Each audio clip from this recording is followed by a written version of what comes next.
السلام عليكم، مساكم الله بالخير. بعطيكم موقف حصل لي وبعدها ان شاء الله قصة. شوفوا، السنة اللي فاتت واللي قبلها رحت ودرست في امريكا لغة، وقدر الله اني سكنت اخر 6 شهور تقريبا كذا عند عائلة امريكية. تعرفون هم نصارى، وتعرف انت بتروح عند عائلة يعني زي كذا ناس لا بهلك ولا شيء، لازمك تعرف عاداتهم، تقاليدهم، دينهم، تقرا لك كلمتين منها، تحضر لك كم او تسمع لك كم مناظرة للدكتور ذاك النايك، عشان ما يحدونك الريجي. ف وانا جالس معهم ما شاء الله تبارك الله، العائله اللي انا سكنت عندهم ادب، اخلاق، يعني حسن تعامل. ما بعد سمعت ان في عائله افضل تعامل من العائله هذه عندهم يعني. واخوياي اللي كانوا معي كلهم يعرفون الكلام ذا، انهم ما شاء الله تبارك الله ادب واخلاق ما شاء الله. نسال الله ان الله يهديهم الاسلام. ف والشيء اللي انا مفتقره يعني هناك ما عندهم ما هو موجود يا اخي، ما في مجادله، ما في مقاحره، ما في حد يرد عليك الصوت ينشط الجلسة. أحيانا أدق على أخوياي اللي هنا تكفون يعني قاعدوني بالجوال، نفتح أي موضوع نتسبب فيه. تعرف ذاك المثال اللي يقول لك من تعود على القلق ظن أن الطمأنينة كمين، نفسها أنا عايش فيها. حياتهم يا أخي باردة بيض. في يوم من الأيام وحين جالسين آخر أيامي معهم، حين جالسين في الصالة عندهم وهو قدام هلا، فتح موضوع زي وجهه. قال يا أخي تصدق أني يوم كنت صغير، يقوله، قال لي أبي يا ابني اختر لك دينا. قال ورحت دورت في اليهودية، في المدري وش، قال الإسلام، البوذية، المجوس، يقول ما خلى دين الا دوريه لين استقر على دينه اللي هو النصرانية ذا البروتستانت. أقول في خاطري طيب، قلت طيب ايش اللي انت بهذا الحين؟ قال يعني انا اعلمك اني ايش، وهو متدين يعني العائلة كلها متدينة، وبحكم اني عندهم يبغى يدعين لدينه وكذا بس بطريقة. قال يا اخي تسمح لي؟ قلت اسمح لك بيش؟ قال نفتح مناظرة. قلت ايش؟ تكفى يبغى تكفى، ابغى المناظرة دي ادور لها ادواره. خذ راحتك اسأله، خذ راحتك ترني بسأل. ها؟ قال ابد. سألني اسئلة، طبعا اقول لك ما عندي والله علم، لكني قد قريت لي كلمتين منها، سمعت لي يعني مناظرات اللي الدكتور ذاك النايك، خاصة انك تسمع بلغة اللي انت تتعلم هذا الحين، تحس انك ايش تتطور، تنبسط. طبعا بعد ما قلت له اي والله هي الجلسة يبغى ايش، يبغى يخوفني. قال ترى اني سألت امام عندكم ولا عرف يجاوب، هو كذاب. سأل له واحد كان في عصابة قبل امس وتوها اسلم. وانا والله اقول لك ما هو من علم، بس توني سامعها توني قاريها يعني، ها من علمتين منه. بدأ في المحاضرة ذي او المناظرة ذي اللي هو يقولها، وقدام زوجته ويبغى يحرجني يعني اني عارف ومتدين. قال لي يا انتم يا المسلمين تزوجون او تتزوجون من اهل الكتاب ولا تزوجونهم؟ هذه فيها عنصرية شوي. قلت لا بيجيك جوابها. واللي بعده سألني أسئلة ومن ضمنها ليه عندكم التعدد هذا، ليه الرجل يتزوج أكثر من وحدة وما بين الامرأة عندكم ما تتزوج إلا واحد؟ قلت شوف يا حبيبي شوف، أما بالنسبة لسؤالك الأول، حنا آمنا برسلكم عيسى وموسى عشان كذا نتزوج منكم، بس لو آمنتوا برسولنا بنبينا محمد عليه الصلاة والسلام زوجناكم، يعني لو أصبحتم مسلمين. زوجتك بغت تطلع عيونها. قلت أما بالنسبة لسؤالك الثاني اللي تقول فيه التعدد، شوف لو تزوج رجل امرأة وجاء لهم صبي، أمه معروفة وأبوه معروف صح؟ قال صح. قلت طيب لو تزوج ثنتين، أمه اللي ولدته وأبوه معروف صح؟ قال صح. قلت طيب لو أن هالمرأة تزوجت اثنين، أمه معروفة اللي ولدته بس أبوه من هو؟ أروح أدوره في الشوارع؟ سكت كذا قام يضحك. قلت لا لا لا لا لا لا سحبت تكتيكي ما فيه، الحين دوري في الأسئلة. قال تفضل.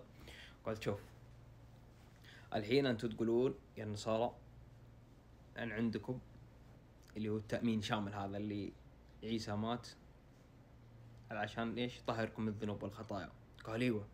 قلت طيب الآن لو قلت مثلا إني بصير نصراني وبعمل من الذنوب والخطايا، يضمن يعني يشملني التأمين الشامل هذا اللي سواه أول، ولا يكون ضد الغير ما يلحقني شيء يعني يلحقني عذاب؟ سكت. قال طيب بسأل هذا السؤال بسأل فيه القس. قلت طيب سؤال دامك بتروح تسأل القس فيه اسأله بعد السؤال ذا. قال ايش؟ قلت الحين عيسى يوم هو راح، هذه طبعا قريتها في الردود النصارى، قلت عيسى هذا الحين يوم هو راح، يوم مثل ما ادعيته الناس صلبوه وقتلوا اليهود، كان يدري انه بيروح وبينقتل ولا ما كان عنده علم؟ فإن قلت إن ما كان عنده علم فإنه ما يعلم الغيب، ولا هو بإله ولا هو بابن إله. وإن قلت إنه يعلم الغيب فهو يفتقر للحكمة، والإله لا يفتقر للحكمة. يوم قلت له كذا فحط يده على خده وسعفته حرمته. قوموا على العشاء، قوموا على العشاء، قوموا. قمنا على العشاء ولا عاد فتح معي الموضوع ابدا. يوم رجعت السعودية بعدها بشهر ونص تقريبا أو شهرين، رد علي قال هذا ردود القس، وردود مثل وجهه ما رد، يعتبر ما رد عادي، ردود إنه يسوى كذا لأجل كذا والتأمين مدري إيش. على العموم القصة هي للسان الأمة أبو بكر الباقلاني. في دولة بني العباس في حكم الطائع لله ضعفت الدولة، قامت الدولة البويهية في العراق اللي هو ملكها المعتضد بالله.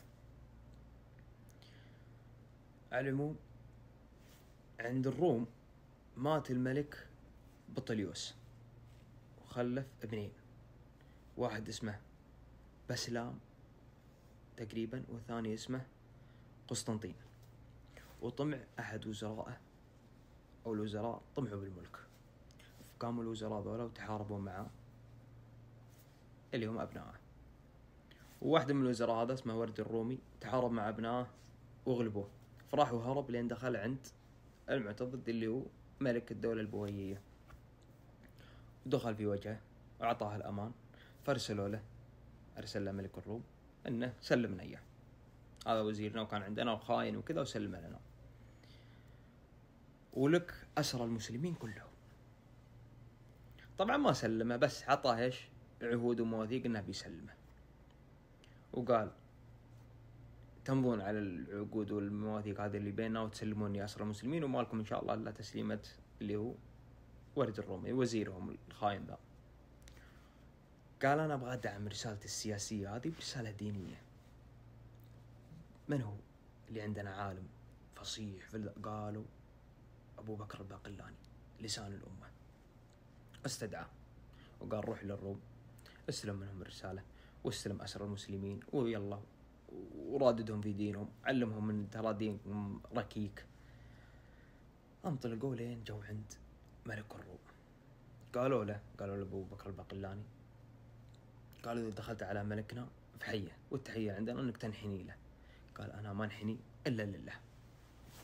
حاولوا فيه أيوه، تعرف هو الآن ما يمثل نفسه، يمثل الإسلام.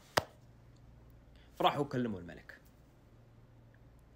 قال الملك خلاص دخلوا، بس يدخل مع الباب الصغير، حطوا عليه خشبة عشان يدخلوا مدنك، وكان هلا تحية، يعني انتهينا من المشكلة ذي.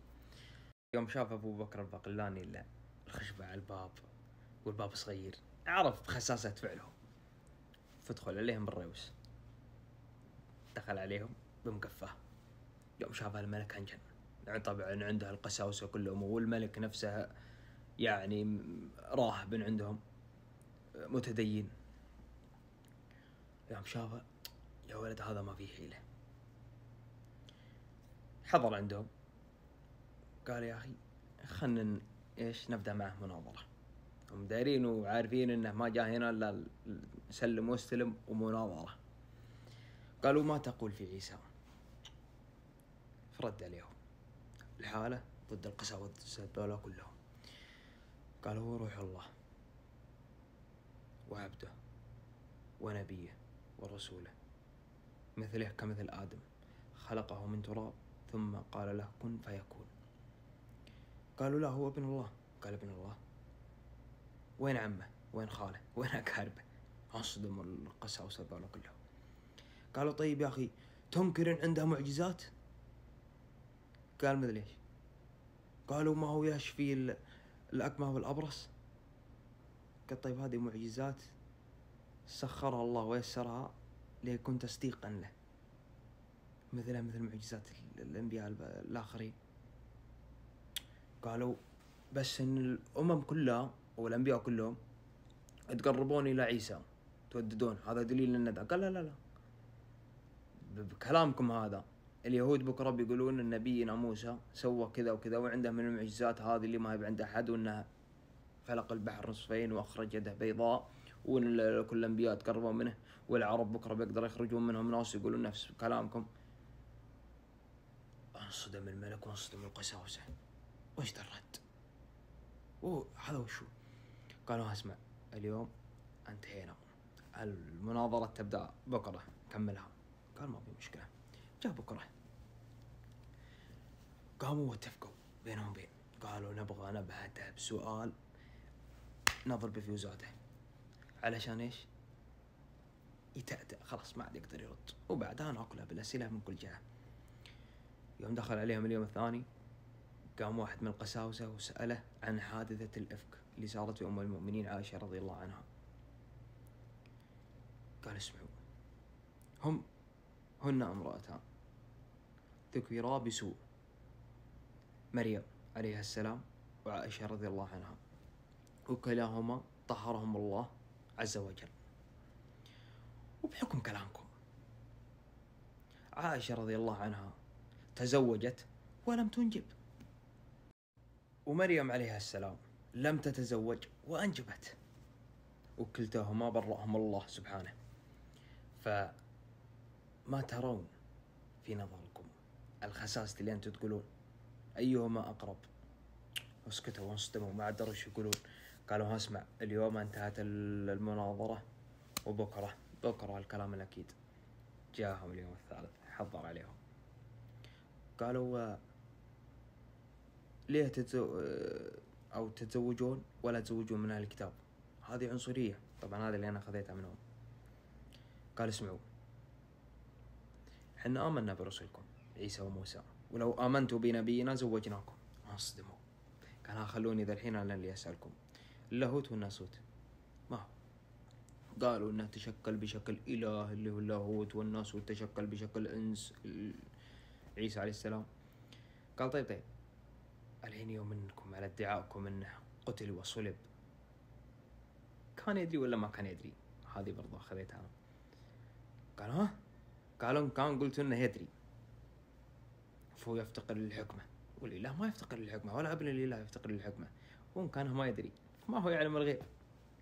اسكتوا انصدموا، حطوا يديهم على خدودهم. ايش الرد؟ ايش المصيبة اللي جانا؟ قالوا دقيقة، هذول يوم جابوا البطريق حقهم اللي هو عالمهم الأكبر زي ما تقول البابا حقهم، إلا البطريق ذا الحسيلة جاء، لا هم قاموا يسلمون عليه ويحبون يديه ورجليه وجلسوه. قاموا سأله الملك، يبغى يسأل من؟ يبغى يحرجه البطريق ذا. قال اسمع، هل نبيكم يغزو؟ قال يغزو. قالوا يقتل ويحارب وينتصر؟ قالوا ينتصر. قالوا يهزم؟ قالوا يهزم. قال كيف نبي ويهزم؟ قال أجل تقول لي إله ويصلب؟ صدم الملك ما عاد درى ايش يقول. قال البطريق ذا، فالتفت على البطريق وعلى طول بعد ما جاوبه قال كيف حالك؟ قال بخير. قال كيف الأولاد كيف الأهل؟ سألوا كلهم. هذا لا يتزوج ولن تكون له صاحبة ونزه من الكلام ذا وليس له أبناء. قال يا عجب الله، سبحان الله، تنزهون الحسيلة ذا ولا تنزهون إله أن تكون له صاحبة وأبن. التفت عليهم البطريق ذا قال اعطوا ذا المجرم كل ما بغى، هذا بيلعب في ديننا، بيخليهم يخرجون علينا كلهم، عطوه ما يبغى واكتبوا له المساجين ذولا وسفروا رجعوا له. خذ كل الأسرى المسلمين رجع أسرى المسلمين بعد ما أفحمهم بدينهم، جعل دينهم صفر على الشمال. فالرجال لازم من ايش؟ يعرف الله منا كلمتين منا كلمتين، علشان ايش؟ لأن نحط في مثل ذي المواقف يعرف كيف يخارج عمره.